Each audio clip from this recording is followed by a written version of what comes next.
Hello everyone, this is Dr. Govind Saraswat, Assistant Professor in English from Government College, Degana. Dear friends and students, I welcome you in the third part of P.B. Shelley's Ode to the West Wind. In the previous lectures, we have talked about the first two stanzas of this poem, wherein we have discussed the power of west wind on the earth and in the sky, respectively. In this third stanza, P.B. Shelley is depicting the power of west wind on and under the ocean. He begins as thou who didst waken from his summer dreams, the blue Mediterranean, where he lay, lulled by the coil of his crystalline streams, beside Epimy's isle in Bay's Bay, and saw in deep and saw in sleep old palaces and towers quivering within the waves' intenser day, all overgrown with azure moss and flowers, so sweet that sense faints picturing them. It is a very beautiful image wherein P.B. Shelley has personified the Mediterranean Sea, and he presents uh, a very beautiful picture in which we have to imagine this sea as a human being sleeping and dreaming near an island. So uh, he says that the power of west wind is so great that it not only affects the the things on earth and in the sky, but also on and under the sea. He says that the Mediterranean Sea keeps sleeping throughout the summer season, and in that summer season the surface of this sea is very calm and there is no tumult. But when the west wind blows during the autumn season, it creates an effect and it disturbs the sleep of this Mediterranean Sea. Actually, this Mediterranean Sea is personified here in this stanza, and he Shelley wants to say that west wind agitates the waves, and thus the calm and sleepy sea wakes up. The poet treats it as a human being who was early sleeping and dreaming throughout the summer season. But it is during this autumn season, as I told you, that the west wind wakes him up and interrupts his dreaming. This Mediterranean Sea was lulled by the commotion of the rivers and currents that flow into it, and Shelley pictures the sea sleeping near an island that is formed out of volcanic lava. This island is situated near west of Naples.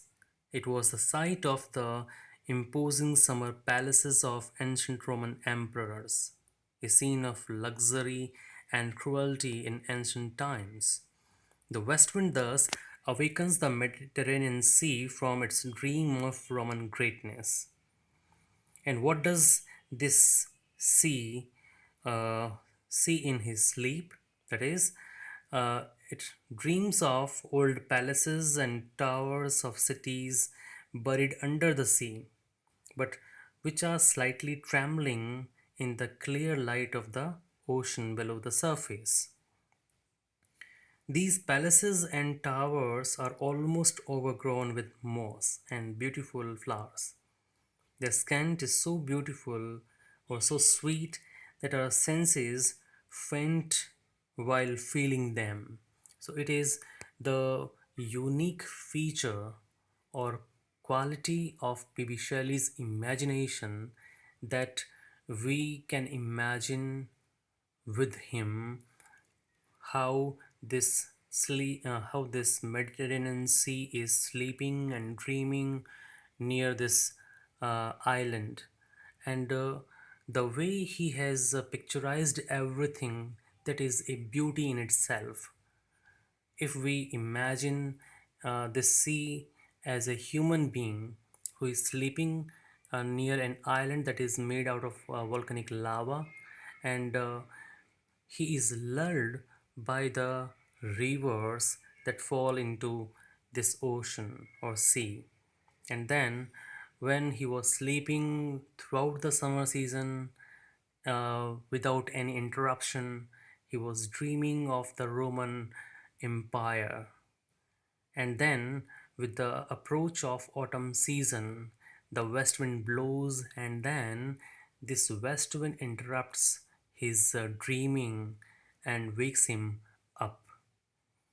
So, after this beginning, he says, Thou, for whose path the Atlantic level powers cleave themselves into chasms, while far below the sea blooms and the oozy woods which wear the shapeless foliage of the ocean know thy voice and suddenly grow grey with fear and tremble and despoil themselves, O hear. So, in this second part of this third stanza, P.B. Shelley is now talking about the power of west wind under the Atlantic Ocean. He again personifies Atlantic Ocean and says that the calm water of Atlantic Ocean gets disturbed as the west wind blows. This wind creates turbulent waves and then a storm emerges there. The surface of Atlantic Ocean then makes a way for the west wind to pass through. Actually, the west wind blows so powerfully that it splits the surface water of Atlantic Ocean. It is the effect of west wind on surface of ocean. Then Shelley describes its effect on the vegetation at the bottom of the Atlantic Ocean. Shelley affirms that even the oozy woods, flowers, and plants at the bottom are aware of the power of west wind. They begin to tremble with fear and shed their leaves. So, again, in the third stanza, Shelley is talking about the effect of west wind during the autumn season. It can be seen over on the earth, in the sky, on and under the ocean. So, what is the purpose of P.B. Shelley in thus depicting the power of west wind? Actually, P.B. Shelley wants to say that west wind is very powerful. Its effect can be felt everywhere, whether it is on the earth, whether it is in the sky, or on or under the ocean. It is present everywhere. And if such a power is there, then it will be convincing for him to make a request to this west wind so that he can get the help of west wind in proliferating his message among mankind.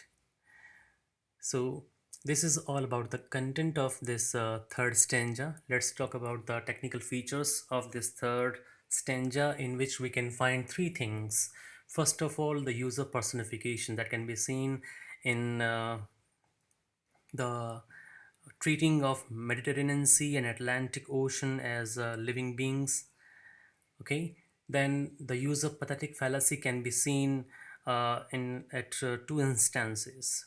First of all, I would like to tell you what do we mean by pathetic fallacy. It is a figure of speech in which human emotions are given to lifeless objects or abstract things. So here in this third stanza, we can find two instances of this pathetic fallacy. First is the sleeping and dreaming of Mediterranean Sea. This, these attributes of sleeping and dreaming are generally related to human beings. But here, Shelley has given these attributes or things, features to this Mediterranean Sea. That is why we can say that it is an example of pathetic fallacy. And second instance is uh, where we find the trembling of plants at the bottom of Atlantic Ocean. So this uh, fear or this trembling is also an attribute which is related to we human beings, but it is given to the plants at the bottom of Atlantic Ocean. So how they behave. So this is again an example of pathetic fallacy. Then we can find a beautiful example of alliteration in the line where he says, "So sweet the sense finds picturing them." So the repetition of the sound S is can be seen here. So we can say that it is P.B. Shelley has used alliteration in this line. So this is all about the third stanza of P.B. Shelley's Ode to the West Wind. And in the next lecture, we will talk about the fourth stanza, which in which we will find the reason why did Shelley why did Shelley uh, make a request to West Wind and wants the west wind to be his companion or his trumpet of prophecy. Thank you for listening me carefully.